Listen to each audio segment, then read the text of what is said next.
Sergeant Major John Canley was born in Caledonia, Arkansas. In 1953, at the age of 15, John used his brother's paperwork to enlist in the United States Marines. John, we didn't know that, John. John served in South Korea and Japan before shipping out to Vietnam for more than 5 years of intense combat. On January 30th, 1968, Vietnamese families gathered to celebrate the Lunar New Year known as Tet. In the midst of the celebration, thousands of North Vietnamese communists launched surprise attacks all over and throughout the country. This became known as the Tet Offensive, one of the largest enemy offensives that we've ever seen, and certainly of the Vietnam War. Within the first day, the communists seized control of a vital American stronghold, Hue City. At the time of the attack, John was a gunnery sergeant with Alpha Company, 1st Battalion, 1st Marine Regiment. This company of roughly 150 Marines was tasked to help take back the city. On their way, the enemy attacked them with machine guns, mortars, rockets, and everything else they had. John's friend, Pat Fraley, was struck by a rocket explosion and was about to be run over by a tank when John charged through enemy fire and carried him back to safety.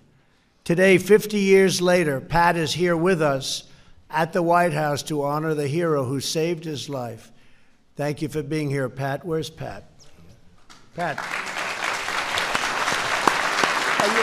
Great, Pat. Thank you very much. I knew you'd have no problem getting up. Huh? That's great. Thank you, Pat. Early in the battle, John's commanding officer was seriously wounded. Command then fell to John, who quickly organized his men and led them through the fight. One of his fellow warriors who joins us today, John Legato, said, "You followed him because he was a true leader. He was totally fearless. He loved his Marines, and we loved him back." Where is John? Where are you, John? Stand up, John. Beautiful. Thank you. Thank you very much for being here. By the end of the day, John and his company of less than 150 Marines had successfully pushed into the city, which was held by 6,000 at least communist fighters. In the days that followed, John led his company through the fog and rain, and in house-to-house, very vicious, very hard combat. He assaulted enemy strongholds, killed enemy fighters, and with deadly accuracy did everything you had to do. He raced into heavy machine gun fire on many occasions, all to save his fellow Marines. In one harrowing engagement after another, John risked his own life to save the lives of those under his command. During the 5th day of combat, John and his company were tasked with liberating the Joan of Arc School, which had become a strategic and symbolic stronghold of the communists' control of the city. As soon as John's company arrived, communist forces unleashed their machine guns with tremendous velocity, tremendous violence, all at the Marines.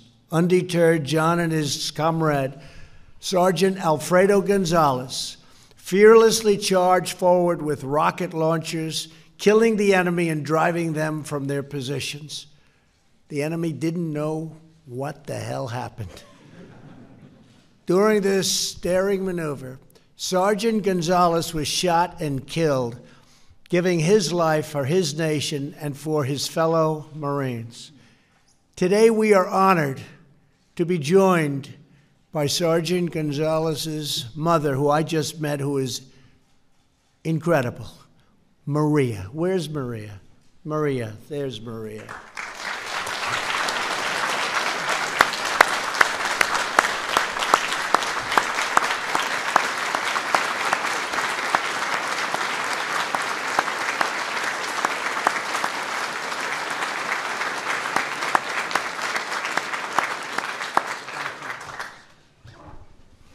Thank you, Maria.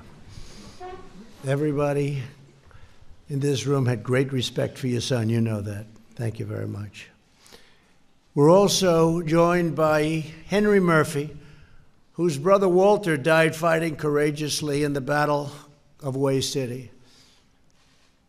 And Henry, where are you, Henry? Please stand up.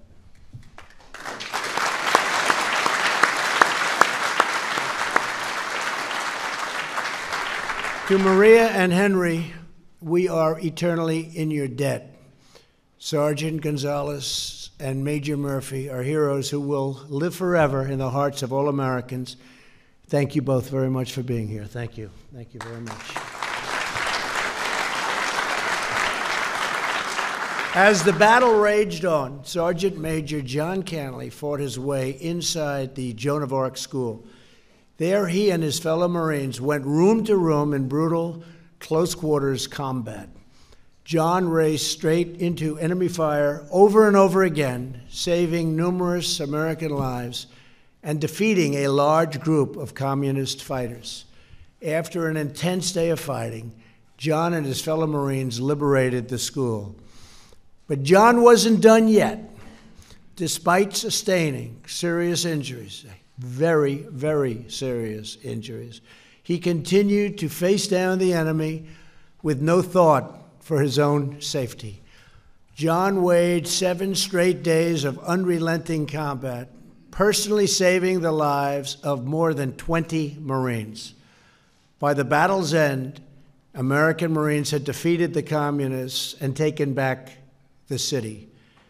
Today, we are joined by more than 30 of the brave Marines who fought with valor in the Battle of Way City. Would you please stand?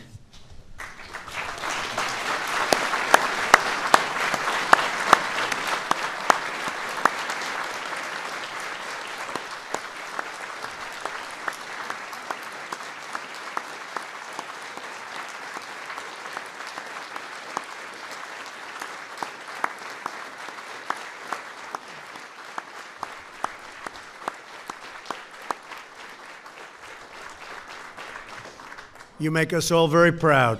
Thank you for being here. Thank you very much. Sergeant Major John Canley continued his service long after Vietnam, training thousands of Marines in combat drills and overseas. Now, at 80 years old, you don't look 80 years old to me.